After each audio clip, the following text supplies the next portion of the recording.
నేను మళ్ళీ రైతులకు మాట ఇస్తున్నా, సంక్రాంతి పండుగ తర్వాత రైతు భరోసా మీ ఖాతాలలో వేసేది సోనియమ్మ గ్యారంటీ, ఇందిరమ్మ ప్రభుత్వము. ఏ రైతులు ఎలాంటి మారీచులు సుబాహులు వచ్చి మీకు అబద్ధాలు చెప్పి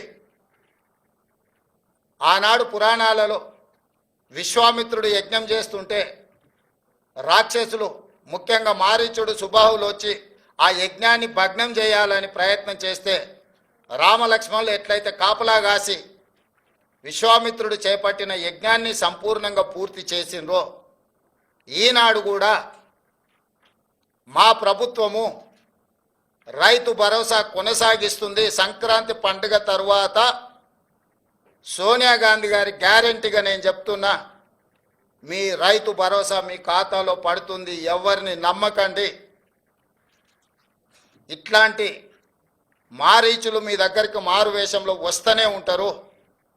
ఆనాడు సీతమ్మను ఎమర్చడానికి బంగారు లేడీ రూపంలో వచ్చిన మారీచుడే ఈరోజు మారు వేషంలో మళ్ళీ బీఆర్ఎస్ బీజేపీల రూపంలో మీ దగ్గరకు వస్తారు. ఈ మారీచులను మీరు విశ్వసించకండి. సంక్రాంతి పండుగ తర్వాత మీ రైతు భరోసా మీ ఖాతాలలో పడుతుంది.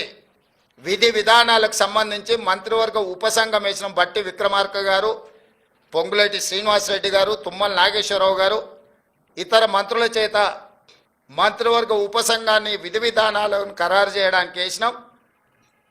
రాబోయే శాసనసభ సమావేశాలలో విధి విధానాల మీద చర్చ పెట్టి ఏ రకంగా కార్యాచరణను తీసుకొని ముందుకు వెళ్దామో నిర్ణయించుకొని డిసెంబర్ నెలలో జరిగే శాసనసభ సమావేశాలలో సభలో చర్చ చేసి విధి విధానాలను ఖరారు చేసి సంక్రాంతి పండుగ తర్వాత మీ రైతు భరోసా మీ ఖాతాలలో వేసే బాధ్యత మా ప్రభుత్వం తీసుకుంటుందని చెప్పి నేను రైతులకు గ్యారంటీ ఇస్తున్నా.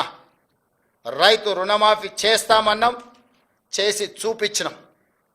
రైతు బంధు చంద్రశేఖరరావు గారు బకాయి పెట్టి పారిపోతే వాటిని కూడా 7,625 కోట్ల రూపాయలు రైతుల ఖాతాలో మేము వేసినాము. ఇప్పుడు కూడా రైతులకు రైతు భరోసా అందించే బాధ్యత మా ప్రభుత్వం తీసుకుంటుంది. దీనికి సంబంధించి శాసనసభలో చర్చలు చేసి మంత్రివర్గ ఉపసంఘం ఇచ్చే నివేదికను శాసనసభలో ప్రవేశపెట్టి విధి విధానాలను ఖరారు చేసి రైతు భరోసా పథకం కొనసాగుతుంది. మారీచులను మారువేషంలో వచ్చే వాళ్ళను, అది బీఆర్ఎస్ వల్ల బీజేపీ వల్ల చూడకండి, నమ్మకండి, వాళ్ళ మాటలు వినకండి.